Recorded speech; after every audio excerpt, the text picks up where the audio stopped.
Hey guys, my name's Noah Levy and this is Noah's Ark. So every month I introduce you to one of my friends and we ask them certain questions about why are you in New York? What makes you stay here? What interests you? What are your passions? And what are you up to next? I'm so glad you guys are joining me. I'm learning a lot and I hope you will also. Here we go.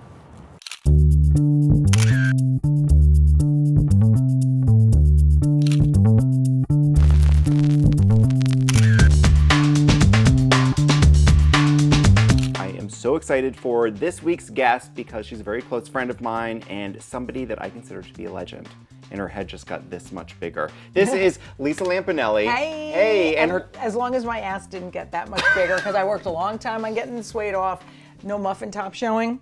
No muffin top. I don't care. Let me tell you, no matter what age you get, I'm 53, no matter how much weight you lose, you're always going to have a tiny bit of a muffin top or a camel toe. So I just had to make sure I didn't have either.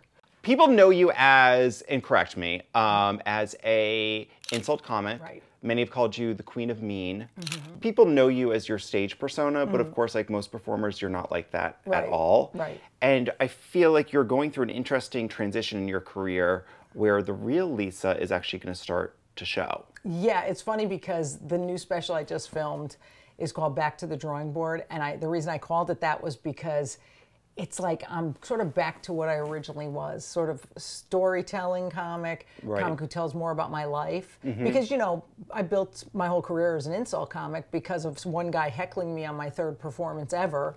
And it was from one performance? Exactly. Some guy yelled, because I was actually really, you know, I was really funny when I started, but just beginning, and a different comic went up after me and he was sucking wind, and the guy yelled, "Bring back the fat chick." So most people who had some self-esteem would have heard the bring back part. All I heard was the fat part. And, you know, when you're a fat bitch, that's all you care about because that's the worst word ever to you. I started comedy when I was 30. I always knew no matter what I look like, no matter what I wear, no matter how I talk, they're going to still like me. So I had no fear that once I lost the weight, they were still going to be into me. Because you don't get the operation and suddenly the fat gene gets sucked out of you. I may have lost the weight, but I'm still that, you know, flawed human being that everybody else is. And in some ways, because I know people who've been overweight that have lost weight, do you still view yourself in your head as that former person? Well, no, that's the thing. I never viewed myself as a fat person because what happened was... Really? Well, because didn't gain weight till I was 18. So I went away to college at 18. I talk about that in my special. And that's when everything blew up. I was lonely, everything kind of got out of control, and I used food as medication. And then when I did the operation and I got down to even below the weight that I was in high school, I was like, that's who I'm supposed to be. That's Lisa. That fat chick was just kind of a reaction to pain or loneliness or sadness. Right. Now, I think your story is important. I think it can actually change people's lives. And I think there's going to be a giant reaction when people actually get to know the new Lisa Lampanelli in the mainstream, which it hasn't, this debut has not been made yet and will be made shortly in your new special, which is going to air on Epix. Now, what fascinates me about you is you had a not so public breakup at all. You and your husband, Jimmy, sweetest man. You guys had a divorce. I didn't know about it. Was this a really awful experience or was this a freeing experience for you? Oh my God, it was the most transformative, second most transformative thing to happen in my life, to have an amicable divorce. Wendy Williams said it to me on her show when I told the whole story. She was like, that's just not possible. And after she heard the story, she goes, well, if you can do it, the rest of us can. Like, there doesn't have to be a lot of anger and hate because we were smart enough to catch it before anybody cheated, anybody lied, anybody stole, anybody did anything that you could get really angry about. We just both realized that it's just not what a marriage is supposed to feel like. It's not meant to be.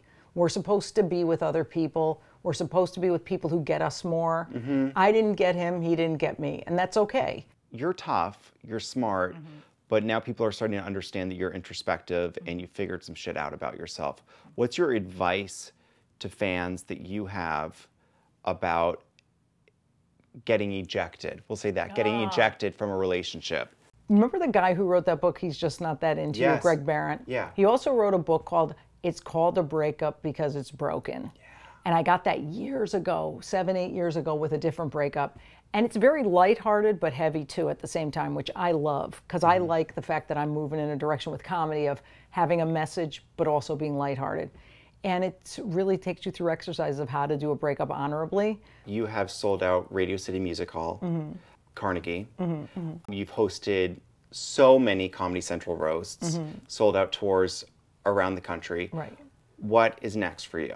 Once my father died, I really felt as if comedy sort of had no meaning for me anymore. And I figured out how to use humor to get a message across instead about self-care. So I've adopted the new name for my next special after this one I want to call Spiritual Gangster, because it's sort of going to be my journey about from my father dying, who was my most special person in the world, and how I took care of him, to sort of missing that service to other people and having the rest of my life be service for you, the audience, or you in my daily life. This is your next chapter. I'm so excited for it. I'm glad we got to spend this time together and we can share your message with our viewers. This has been a great episode of Noah's Ark. I can't wait for you guys to join us next time. And Lisa Lampanelli. Yay! Thank you so much. Thank you. You're the best. Thank you. I love you, man. God bless. Love you. We're starting to recognize you as someone who's really funny organically. Well, that's where the show helped Yes. so much, because I'm not so much a